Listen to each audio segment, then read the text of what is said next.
जिल्ह्याची खबरबात या बातमीपत्राचे प्रायोजक आहेत Mac care super speciality hospital Ahmednagar.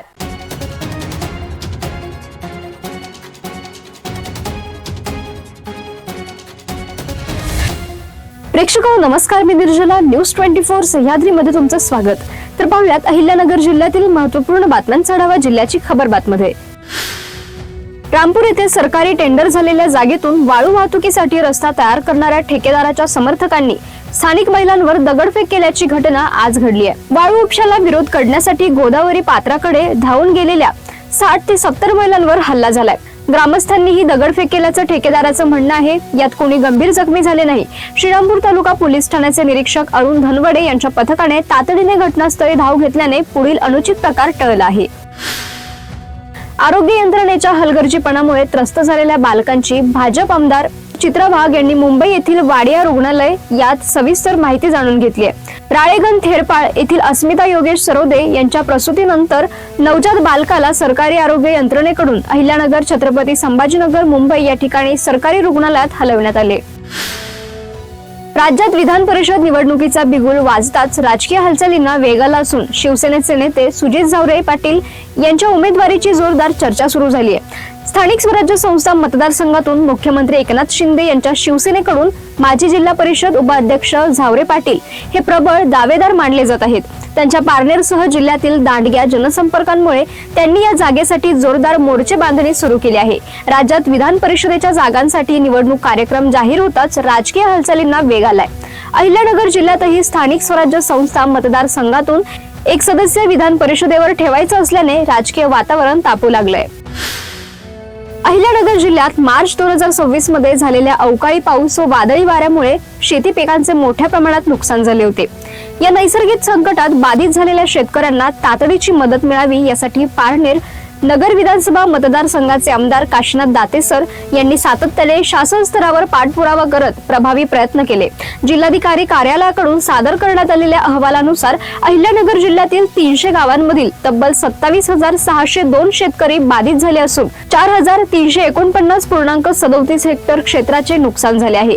या नुकसानापोटी सुमारे 25 कोटी 20 लाख रुपयांचा जो मदतीचा प्रस्ताव शासनाकडे सादर करण्यात आला होता त्यास मंजुरी मिळाली आहे।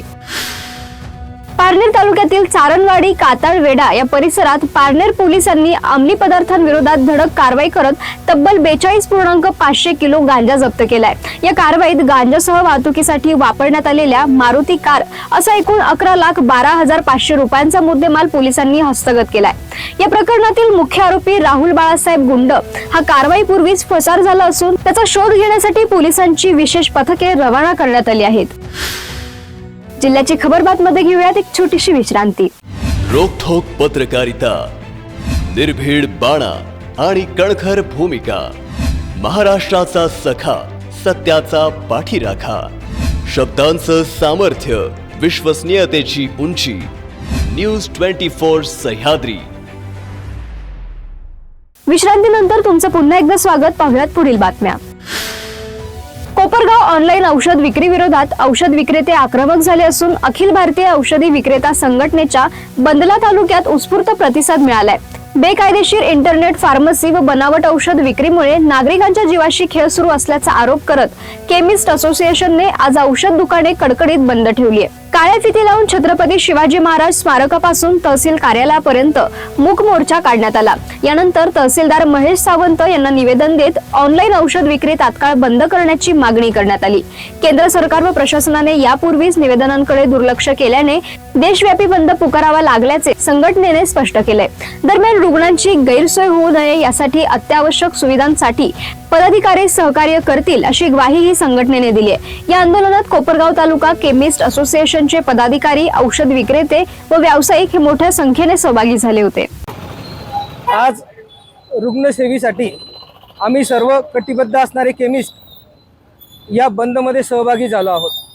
कारण केंद्र सरकारकडे अनेक वेळा आम्ही आमच्या मागण्या रुग्णहितासाठी मांडल्या, पण केंद्र सरकारने ज्या वेळेस या मागण्यांकडे दुर्लक्ष केलं त्यावेळेस आम्ही जनतेच्या दरबारात आलेलो आहोत। बंद ठेवल्यानंतर अर्थात रुग्णांची सेवा आम्ही करत नाही असं नाही, आम्ही त्यात सांगितलेलं आहे ज्या ठिकाणी इमर्जन्सी कुठं औषधांची गरज पडेल त्या ठिकाणी निश्चितच औषधं पुरवले जातील। पण आम्ही हे जनतेच्या आरोग्यासाठी, जनतेच्या हितासाठी, रुग्णांच्या सेवेसाठी आमच्या या 3 मागण्या आहेत। 3 मागण्या आम्ही या केंद्रापर्यंत आमच्या जे पदाधिकारी आहेत, आमचे सर्व केमिस्ट अध्यक्ष आमचे आप्पासाहेब शिंदे, त्यानंतर आमचे जिल्ह्याचे अध्यक्ष दत्ताजी गाडळकर यांच्या अध्यक्षतेखाली आज या उत्तर अहिल्यानगरमध्ये कोपरगाव तालुक्यात आम्ही आज एकदम कडकडीत सगळ्या मेडिकल बांधवांनी आज मेडिकल बंद ठेवलेत। सर्वप्रथम मी आज रुग्णांची आणि जनतेची मनापासून माफी मागतो, आज त्यांची गैरसोय होईल। पण अर्थात ज्या ठिकाणी खरोखर सेवेची गरज पडेल, ज्या ठिकाणी अत्यावश्यक सेवेची गरज पडेल त्या ठिकाणी निश्चितच औषधं पुरवले जातील। पण या मागण्या आम्ही जनतेसाठीच, या मागण्या आम्ही रुग्णांसाठीच करतोय। खोट्या औषधांनी अक्षरशः जनतेचं आरोग्य धोक्यात येत आहेत। ऑनलाईन जी औषध खरेदी आहेत ती रुग्णांनी खरेदी केल्यानंतर आपल्याला ज्या कंपनीचं औषध पाहिजे, डॉक्टरांनी ज्या कंटेनचे औषध आपल्याला लिहून दिलेत ते औषध आपल्याला येतात का? रुग्ण आणि जनता फक्त 50% डिस्काउंट, 40% डिस्काउंट बघून आपण औषधांची खरेदी ऑनलाईन करतो, पण त्यात आपल्याला फसवलं जातं, आपल्या आरोग्याशी खेळलं जातं। त्यासाठी हा आजचा कडकडीत बंद। श्रीरामपूर तालुक्यातील रामपूर कोकरे येथे वाळू उपसा ठिकाणी जाणाऱ्या रस्त्याच्या कामावरून सोमवारी तणाव निर्माण झाला। रस्त्याला विरोध करण्यासाठी गेलेल्या महिलांवर काही वाळू व्यावसायिकांकडून दगडफेक करण्यात आल्याची घटना घडली आहे, पण सुदैवाने या प्रकारात कोणतीही गंभीर दुखापत झालेली नाही। माहिती मिळताच पोलिसांनी घटनास्थळी धाव घेत परिस्थिती नियंत्रणात आणली। गेल्या काही महिन्यांपासून ग्रामस्थांनी वाळू उपशाला विरोध करत आंदोलन व उपोषण सुरू केले असून शेती व पिण्याच्या पाण्याचा प्रश्न निर्माण होण्याची भीती व्यक्त केली आहे। शासनाने लिलाव प्रक्रिया पूर्ण करून मुंबईतील कंपनीला वाळू उपशाचा ठेका दिला असल्याची माहिती समोर आली आहे। शिर्डीतून बाल शोषण आणि बाल तस्करीचा धक्कादायक प्रकार समोर आला असून मध्य प्रदेशातील उज्जैन येथून पळवून आणलेल्या 2 अल्पवयीन मुलांना भीक मागणे व कचरा गोळा करण्याच्या कामाला लावण्यात आल्याचं उघड झालंय। ही मुले मध्यरात्री संशयास्पदरित्या कचरा गोळा करताना आढळल्यानंतर मनोमय हिलिंग हार्ट फाउंडेशनचे डॉक्टर एलम यांनी त्यांची सुटका केली आहे। त्यानंतर मुलांना सुरक्षित आश्रमात ठेवून पोलिसांशी संपर्क साधण्यात आला आणि विशेष म्हणजे मुलांच्या पालकांनी उज्जैनमध्ये बेपत्ता झाल्याची तक्रार आधीच दाखल केली होती। शिर्डी पोलिसांनी तत्परता दाखवत मुलांना त्यांच्या कुटुंबियांच्या स्वाधीन केले। या घटनेमुळे शिर्डीत बाल तस्करीचे मोठे रॅकेट सक्रिय असल्याची शक्यता व्यक्त होत आहे।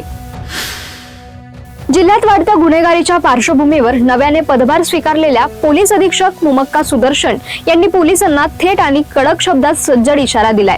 फक्त गुन्हे उघडकीस आणून चालणार नाही, तर त्या गुन्ह्यातील चोरीचा माल व मुद्देमाल हस्तगत करून तो फिर्यादीला परत मिळवून देणे हेच पोलिसांच्या कामाचे खरे यश आहे, असे स्पष्ट निर्देश त्यांनी दिले आहेत। पदभार स्वीकारल्यानंतर प्रथमच झालेल्या मासिक गुन्हे आढावा बैठकीत अधीक्षक सुदर्शन यांनी जिल्ह्यातील वाढत्या प्रलंबित गुन्ह्यांचा निपटारा करण्यावर भर देण्याचे आदेश दिलेत। जिल्ह्याची खबरबात मध्ये आपण इथेच थांबतोय, मात्र तुम्ही पाहत राहा न्यूज 24 सह्याद्री।